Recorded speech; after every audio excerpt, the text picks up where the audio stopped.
দেখো ফার্স্ট রাউন্ডে medical college কলকাতাতে কত কাট অফ গিয়েছে ক্যাটাগরি ওয়াইজ এই ভিডিওতে আমরা বলবো। দেখো জেনারেলে 5684 অল ইন্ডিয়া র্যাঙ্ক গিয়েছে।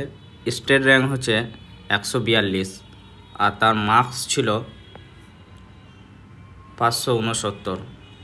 ওবিসি বি ক্যাটাগরিতে গিয়েছে 10,472, যার স্টেট র্যাঙ্ক ছিল 358, মার্কস ছিল 554।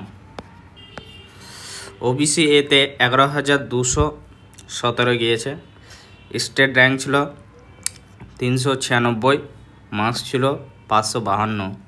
ইডাব্লিউএস এর 26,745 গিয়েছে, যার স্টেট র্যাঙ্ক হচ্ছে 1164, মার্কস ছিল 526।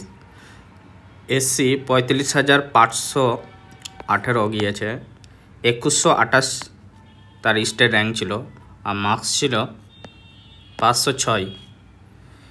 এসটি ক্যাটাগরিতে 3,34,354, যার স্টেট র্যাঙ্ক ছিল 7,275, মার্কস ছিল 342।